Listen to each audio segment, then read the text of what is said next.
Irmãos, vamos estar de pé nesse instante e orar ao Senhor mais uma vez.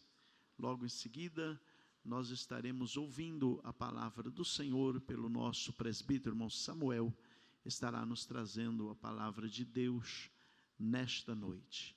Deus bendito e santo, mais uma vez, meu Senhor, nos colocamos na Tua presença, agradecidos a Ti, Senhor, por tudo que o Senhor já tem falado conosco. Já temos sentido a Tua presença neste lugar. Ó Deus, o nosso coração jubila na Tua presença. Mas, Senhor, agora, usa o Teu Filho nas Tuas mãos e fala conosco mais uma vez. Fala, Senhor, poderosamente em cada coração. É o que nós te pedimos e te agradecemos em nome de Jesus. Amém. Glória a Deus. Podeis assentar, meus irmãos. Estaremos ouvindo a palavra do Senhor.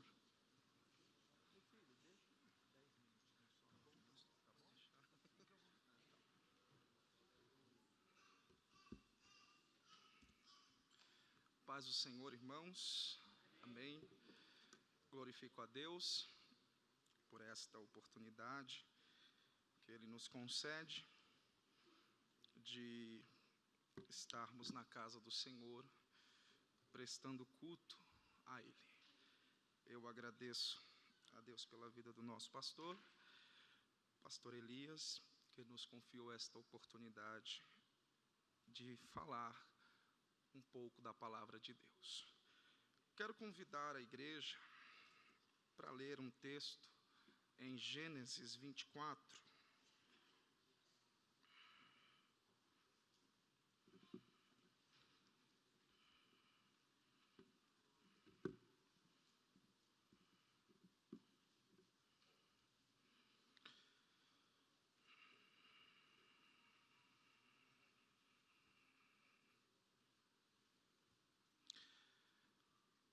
Vamos ler apenas 6 versículos, que diz assim, a partir do versículo 1. Era Abraão já idoso, bem avançado em anos, e o Senhor em tudo o havia abençoado. Disse Abraão ao seu mais antigo servo da casa, que governava tudo o que possuía: põe a mão por baixo da minha coxa, para que eu te faça jurar pelo Senhor, Deus dos céus e da terra, que não tomarás esposa para meu filho das filhas dos cananeus, entre os quais habito, mas irá a minha parentela, e daí tomará esposa para Isaque, meu filho. Disse-lhe o servo: talvez não queira a mulher seguir-me para esta terra. Neste caso, levarei teu filho à terra de onde saíste? Respondeu-lhe Abraão: cautela, não faças voltar para lá meu filho. Só mais um versículo. O Senhor, Deus do céu, que me tirou da casa de meu pai e de minha terra natal, e que me falou e jurou, dizendo: a tua descendência darei esta terra. Ele enviará o seu anjo, que te há de preceder, e tomarás de lá esposa para meu filho. Amém? Meus irmãos, nós conhecemos muito bem o texto lido, pois ele é muito utilizado no que diz respeito aos assuntos relacionados a casamento, e até mesmo quando se trata no quesito sobre a vinda de Jesus.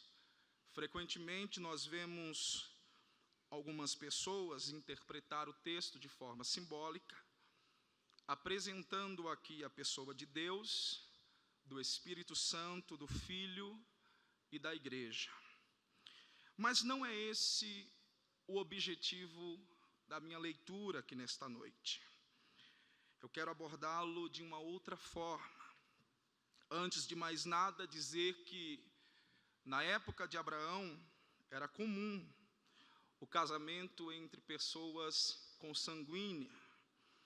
E após pelo menos 4 séculos, esta tradição foi abolida pelo Senhor através de Moisés, e nós temos a descrição disso em Levíticos 18 e 20, onde o Senhor trata das restrições cerimoniais, e lá o Senhor proíbe tal prática. Isaque, filho de Abraão, era primo de Rebeca, e Rebeca era filha do filho do irmão de Abraão. No entanto, Rebeca era sobrinha neta de Abraão, o que não fez com que, na restrição estabelecida por Deus através de Moisés, aquele casamento fosse achado com mácula. Então o Senhor, ele permitiu que Abraão chamasse o seu servo, como nós conhecemos, para que, através de um juramento, ele fosse até aquela terra distante e trouxesse de lá uma mulher para o filho de Abraão.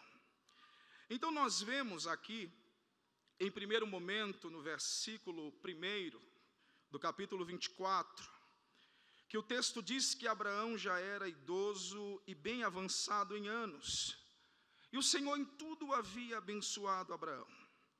Depois nós vemos Abraão chamar Eliezer e dizer a ele o que o seu coração desejava. E ele pediu para que Eliezer colocasse a mão por baixo de sua coxa e fizesse um juramento. Esse juramento era a tradição naquela época, porque a coxa ela tinha uma representação proativa, né? Ela representava as vias de poder criativo ou procriativo. E todo o pacto que era realizado com a mão por baixo da coxa, ele era um pacto que perdurava até mesmo após a morte de quem tinha feito o juramento. E aquele que voltasse atrás daquele pacto era alvo de punição vital, mesmo que fosse os envolvidos na aliança, no caso Isaque, ou aquele que era o emissário de Abraão, no caso Eliezer. Então Abraão, ao solicitar que ele colocasse a mão por baixo da sua coxa, Abraão disse a ele de forma ríspida: não tomarás das filhas dos cananeus mulher para meu filho. Nós vemos isso aqui apresentar a preocupação de Abraão com o casamento do filho, para que ele procedesse com a aliança feita pelo Senhor com Abraão. Depois nós vemos no versículo 4, um diálogo entre Abraão e o servo, após o juramento, e nós observamos que Abraão diz assim a Eliezer: mas irás à minha parentela, e daí tomarás esposa para Isaque, meu filho. O que nós percebemos aqui na palavra dita por Abraão a Eliezer é um símbolo de maturidade, adquirida por aquele grande homem de Deus, no decorrer da sua história com o Senhor. Diferente de outros episódios bíblicos de Gênesis, onde para caminhar de um lugar a outro, Abraão costumava pedir que Deus manifestasse a sua presença e testificasse sua vontade, ou enviasse anjos como confirmação do voto ou da promessa. Aqui não. Aqui Abraão, ele apresenta o grau de maturidade obtida no decorrer da caminhada com Deus. Durante a sua trajetória com o Senhor, Abraão adquiriu experiência.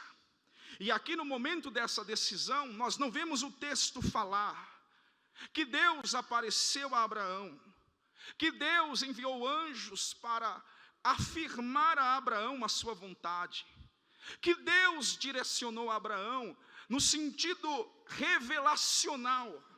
Mas nós vemos um Abraão convicto, dizer ao seu servo: vai e toma da minha parentela uma mulher para o meu filho Isaque.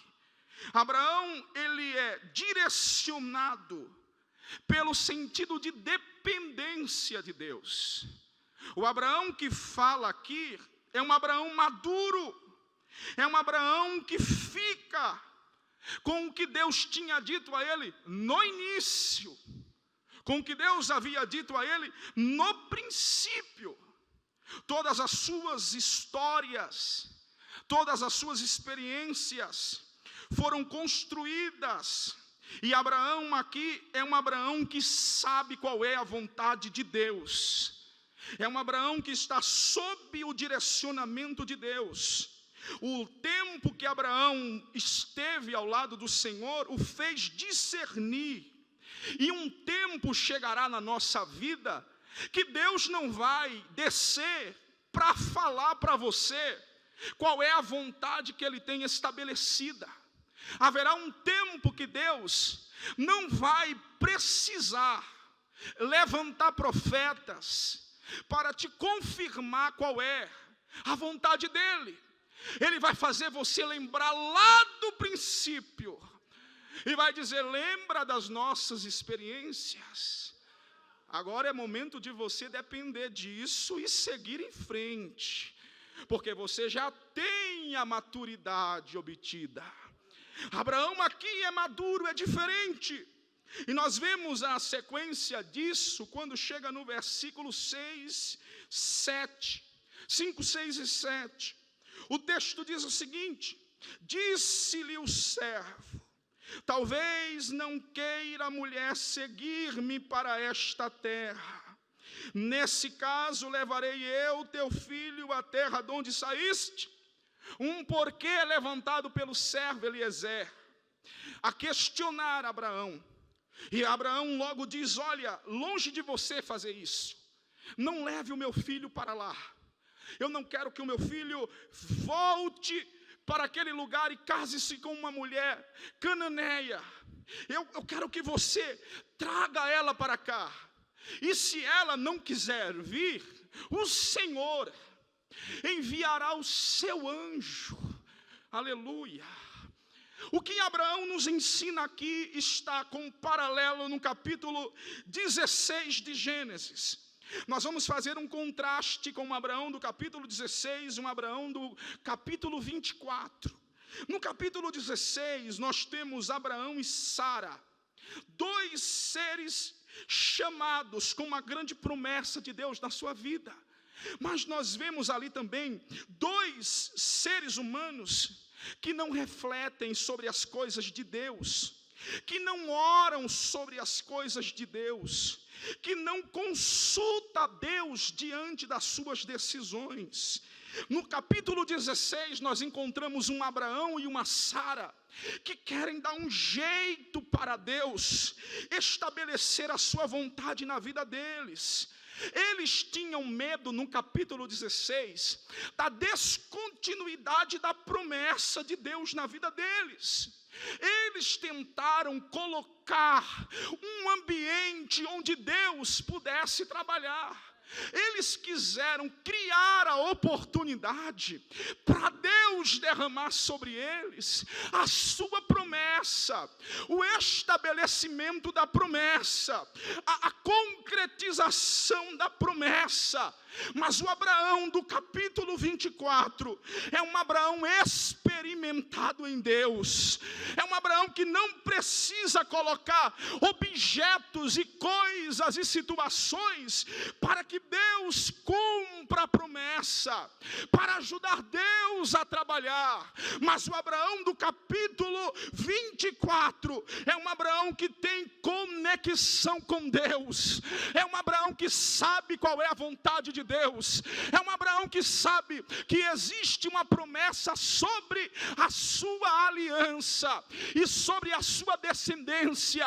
O Abraão do capítulo 24 é um Abraão que tem convicção que Deus irá dar continuidade aos seus filhos.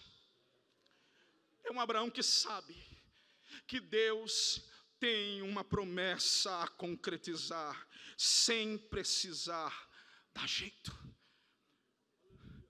porque toda a soberania está na mão dele, porque quem constrói os caminhos é ele, porque quem direciona a nossa vida é ele, porque quem te levará ao êxito é ele, porque quem dará certeza da promessa é ele. No capítulo 16, há dois personagens bíblicos imaturos. Há dois personagens bíblicos que não têm tanta convicção, porque não têm tanta vivência, porque não tem tanta experiência. Mas o Abraão do capítulo 24, ele viu Deus aparecer no meio do deserto e fazer ele olhar para o céu e dizer: olha para lá, a tua descendência será como estas estrelas.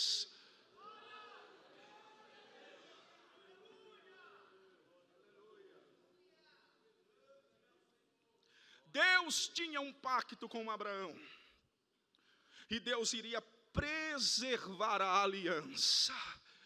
Gênesis capítulo 24, ele nos fala sobre o pacto de Deus com os filhos da aliança, o pacto de Deus com a família de Abraão, o pacto de Deus com a continuidade da promessa dele a Abraão. Em Cristo nós somos adotados, como disse Paulo, em Efésios capítulo 1. Ele disse: nós somos adotados por Cristo para Deus. Aleluia.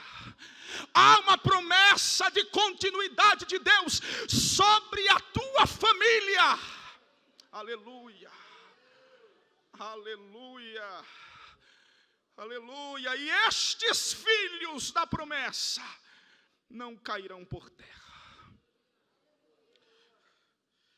Abraão precisava mostrar ao servo o experimento que ele obteve na história, o experimento que ele adquiriu de Deus durante a sua caminhada, durante o momento que ele caminhava no Senhor. Ele foi crescendo, ele foi dando a consistência a ele, ele foi ensinando a ele. E o Abraão que fala para Eliezer ir é um Abraão convicto. Mas e se ela não quiser vir? Se ela não quiser, Deus dará ordem a um anjo e colocará outra, se possível. Porque Deus não depende de seres humanos. Deus não depende de ser humano.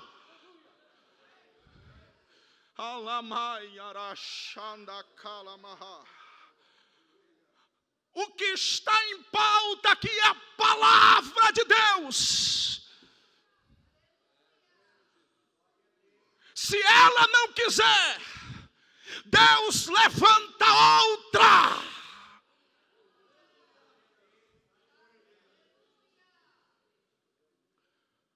É a certeza do que Deus disse a ele.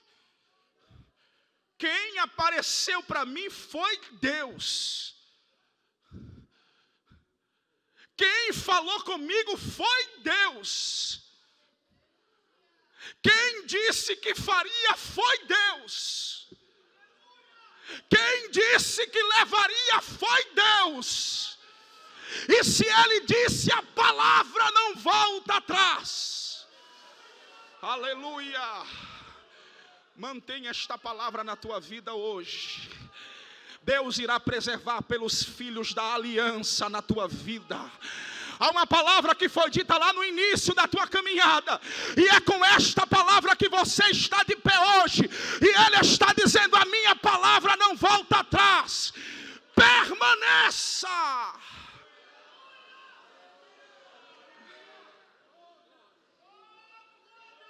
Aleluia. Permaneça. A gente se coloca tão dependente de pessoas, né? Às vezes, mas eu não vou, Se não vai, Deus levanta outro. Vou encerrar. Eliezer parte na missão do seu Senhor. E a primeira coisa que ele faz quando ele chega na Mesopotâmia é dobrar seus joelhos e orar. Ele sabe a gravidade do pacto. Ele sabe a importância do pacto. E ele ora, ó Senhor Deus, de meu Senhor Abraão, dá-me hoje, peço-te, bom êxito, e usa de bondade para com meu Senhor. Nisso verei que usaste de bondade para com meu Senhor. E o texto descreve que antes dele concluir a oração, lá no horizonte, Rebeca aparecia com um cântaro sobre os ombros. Aleluia. Filha de Betuel, filha de Naor, irmão de Abraão, formosa, porque a procedência é antes da beleza, o caráter é antes da estética. A formação moral, familiar, é antes de qualquer exigência social, estética. Filha de Betuel, filho de Naor, tem a descendência formosa e virgem.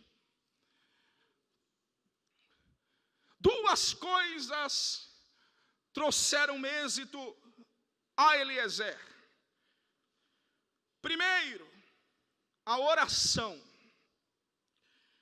Há um termo hebraico chamado de Hazed, ou Shazed, dependendo da transliteração. E esse termo significa bondade, misericórdia ou lealdade. Durante a oração de Betuel, ou de Eliezer, ele faz uso dessa expressão por duas vezes. No início da sua oração e no final da sua oração. Olha o que ele diz: e usa de bondade para com meu Senhor, ou seja, use de misericórdia. Depois, no final, ele diz: nisso verei que usaste de bondade para com meu Senhor. No início da oração ele usa a palavra Hazed. No final da oração ele usa a mesma expressão, dirigindo a Deus o seguinte sentido: que a sua missão dependia não da sua competência, mas da misericórdia.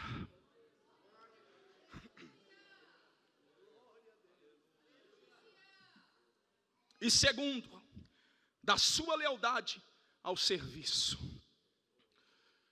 Eu dependo da tua misericórdia, e eu serei leal ao pacto com meu Senhor. Se você for fiel ao pacto, haverá misericórdia de Deus. E isso não é lei, isso é graça. Isso é graça. Se houver bondade de Deus, haverá êxito.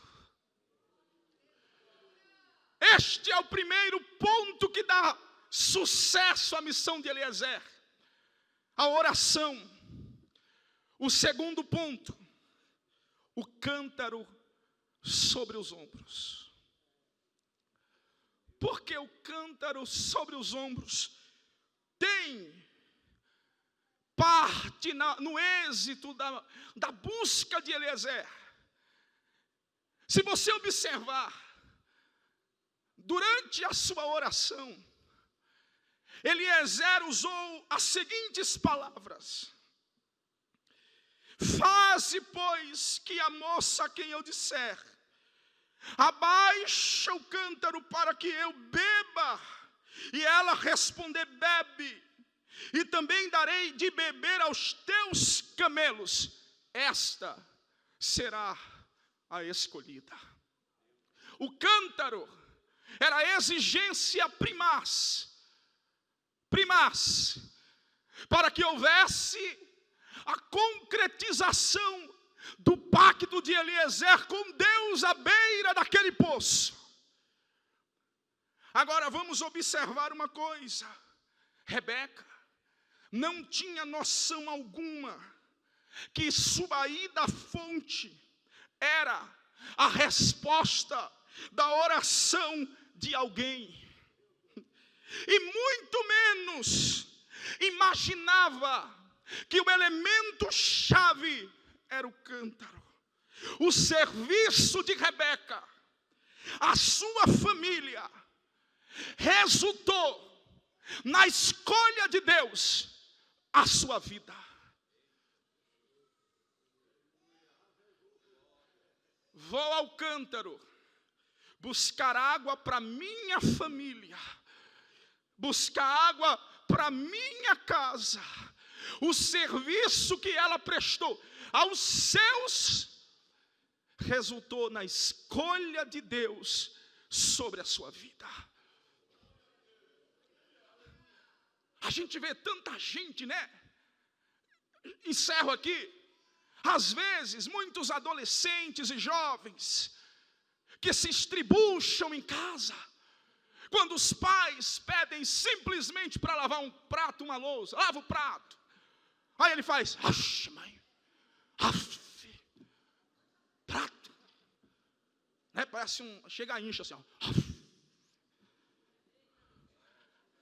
Um serviço básico. Mas está orando para Deus mandar o varão, uma varoa. Mas o serviço básico não presta. Aleluia. Aqui tem uma mulher que colocou um cântaro sobre os seus ombros e disse, eu vou servir a minha casa. E ela foi sem interesse nenhum. Ela não sabia que Deus estava lhe esperando na fonte. Oh, aleluia.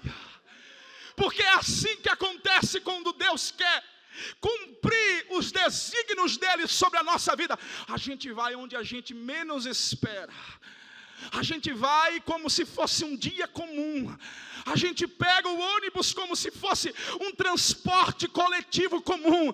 A gente entra na sala como se fosse uma sala comum. Mas Deus está lá dizendo, hoje eu te encontro.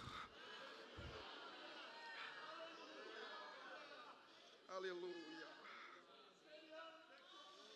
Oh, glória a Deus. É quando você menos espera. você veio aqui hoje, é só mais um domingo. Vou lá. Mas Deus e o Espírito Santo, a Trindade Santa, está aqui dizendo: cadê o cântaro? Cadê o cântaro? Quem trouxe cântaro, pega água.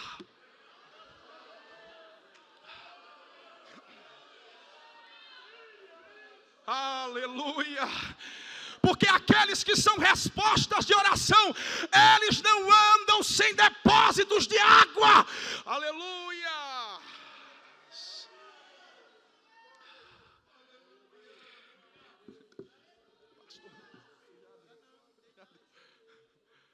Aleluia. Alama yandarama shuri andarama kandoreminara. Oh, glória a Deus.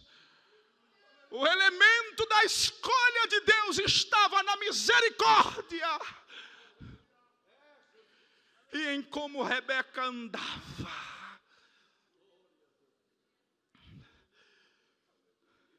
Ela desceu, pegou água e subiu, porque tinha cântaro sobre os ombros. Não despreze o pacto que Deus fez a ti. Não se esqueça de suas palavras. Não se esqueça de seus desígnios. Todas as palavras ditas sobre a tua vida e família permanecem vivas. Ah, mas Deus não levantou ninguém para falar.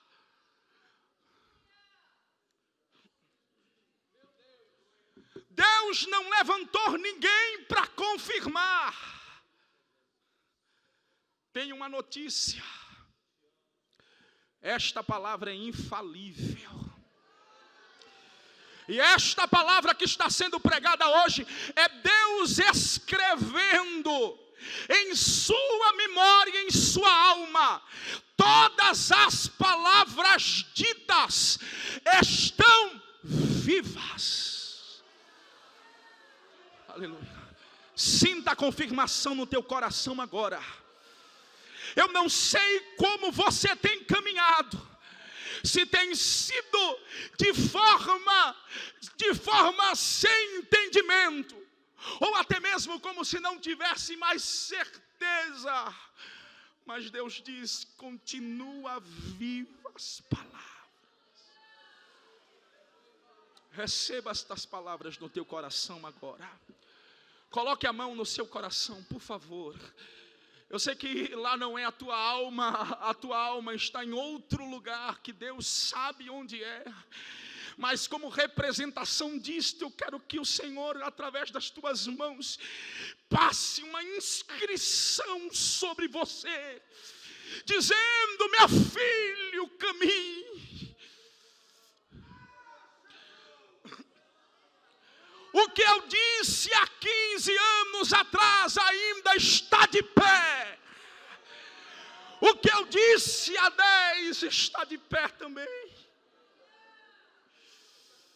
Aleluia. Receba esta palavra em nome de Jesus Cristo. Amém.